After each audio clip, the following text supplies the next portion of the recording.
GM Cardano, I'm Lloyd Duhan. It is the 8th of November 2023. Here are your top stories.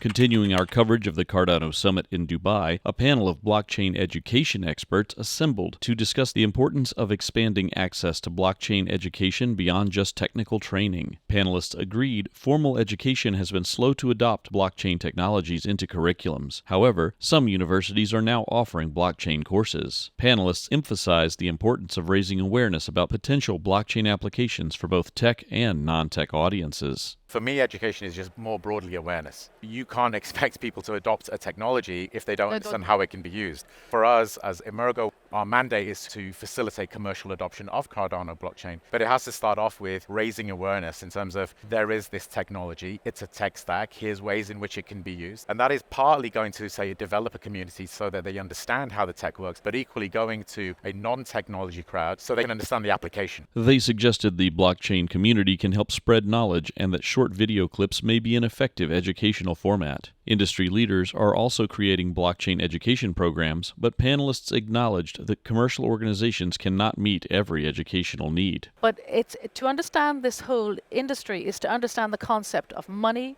of value, things that we have to rethink in our brain because we've inherited situations which do not serve us, many of us, well. Panelists advocated starting blockchain education as early as high school. They stressed it is never too late to learn about blockchain. And I went, whoa, my life is not over. There are things that I can do, how I can change the world, how I can help other people, rethink things, disrupt. When asked about engaging young people about blockchain, Ayumi Moore Aoki of Women in Tech responded, We're also trying to make it fun because I think project-based, when they see what they can do, that's really the nice part of it. So for instance, when we were in South Africa for the Women in Tech Africa Awards a couple of weeks ago, what we did, we had a summit in the morning and we spoke to them and explained to them the whole course on what is blockchain, what's Web3, the metaverse, NFTs. How did the organization teach these abstract concepts? Aoki continues. And then we had like an atelier with paint, so they painted them an avatar of themselves, and then we created an NFT of that painting, put it in our metaverse museum, the gallery, where they could see it afterwards, their painting become an NFT and go into the gallery in the metaverse. That was super nice. So there was like the women, the girls, they loved it. Panelists envisioned ubiquitous blockchain use in the future through normalization of the technology. They encouraged women and men to work together for inclusion and gender parity in the blockchain space.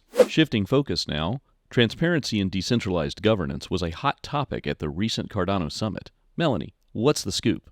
GM Lloyd. As part of the Cardano blockchain's Age of Voltaire governance phase, panelists from Emergo, LolCool, Input Output Global, and the Cardano Foundation examined why transparency will be core to decentralized governance on Cardano. They highlighted the importance of governance decentralization in allowing the community to make decisions. One panelist said this will enable better decisions compared to the current centralized model. The most exciting thing that I'm really looking forward to is actually when decentralized governance is available on Cardano, right? When the hard fork happens and basically the community is the one making the decisions. The panel emphasized the need for accessible tools and interfaces so anyone, even those unfamiliar with Cardano, can participate in governance. Ongoing community engagement was cited as key to making governance sustainable long-term. Challenges mentioned include meeting diverse global needs and localizing content. But panelists expressed excitement about pioneering never-before-done decentralized governance on Cardano.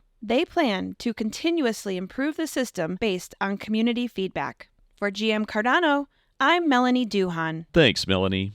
On the theme of blockchain enabling transparency, experts at the Cardano Summit in Dubai explored how the technology can strengthen environmental, social, and governance reporting across supply chains. James Graham announced a bridge connecting the Cardano and Corda blockchains, enabling assets to flow between permissioned and public environments while maintaining trusted data. Bridging solutions like this aims to drive adoption by improving interoperability. What we see on the regulatory front is a big push at the international level through the SDGs Kyoto Convention, etc., but also a lot of legislation at the national level, which is not only increasing in terms of the number of regulations that are being put in place, but we also see a move from more voluntary regulations or guidelines to mandatory requirements. Said Emmanuel Gann of the World Trade Organization.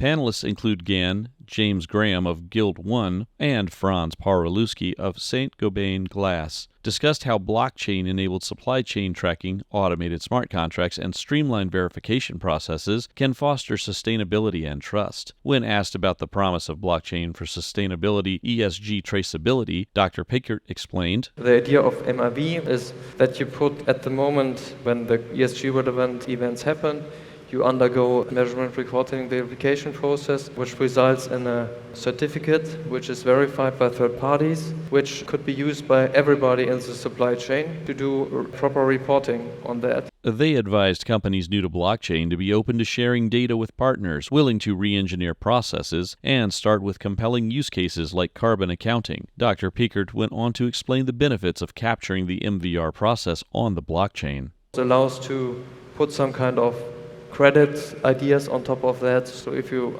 do particular whale, then you could also transfer the benefits to somebody else and start trading the benefits that you generate.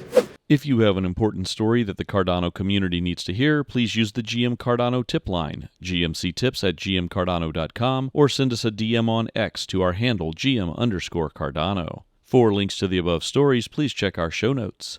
GM Cardano is your go-to resource for the latest news from the Cardano blockchain. Your support helps us grow. Please like and subscribe on YouTube or wherever you listen to your favorite podcasts. Today's episode was hosted by Lloyd Duhan and produced by me, Melanie Duhan. Special thanks to all of the panelists who participated at the Cardano Summit for sharing their insight and expertise with our digital nation. GM Cardano.